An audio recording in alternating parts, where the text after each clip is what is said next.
अस्सलाम वालेकुम नाज़रीन, मैं हूं सलवा स्नैन और आप देख रहे हैं सूर्या न्यूज़ HD।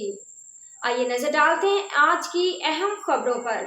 जिला मलेर पुलिस कराची 27 नवंबर 2025 मलेर सिटी पुलिस की कार्रवाई कत्ल में मुलविस मरकजी मुलजम गिरफ्तार। मौका 26 नवंबर 2025 को थाना मलेर सिटी के इलाके बरहाना टाउन में असगर नामी शख्स पर फायरिंग की गई, जो जख्मों की ताब ना लाते हुए मौका पर दम तोड़ गया।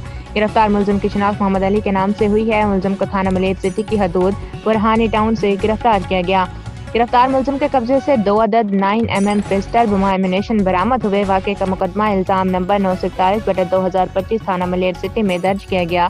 मलेर सिटी पुलिस ने 24 घंटों से कम वक्त में तकनीकी और इंटेलिजेंस बेस्ड टारगेटेड कार्रवाई करते हुए कत्ल में मुलविस मरकजी मुलजिम को गिरफ्तार कर लिया। इब्तिदाई तफ्तीश के दौरान गिरफ्तार मुलजिम ने इंकशाफ किया कि कुछ रोज से आपसी झगड़ा था जिसमें फायरिंग हुई। गिरफ्तार मुलजिम पहले नशियात के मुख्तलिफ मुकदमात में गिरफ्तार होकर जेल जा चुका है। गिरफ्तार मुलजिम के खिलाफ ज़ाब्ते के तहत कानूनी कार्रवाई अमल में लाई जा रही है, जबकि मजीद तफ्तीश जारी है और मजीद मुलजमान के साथियों की गिरफ्तारी के लिए छापे मारे जा रहे हैं। तर्जुमान जिला मलेर पुलिस कराची।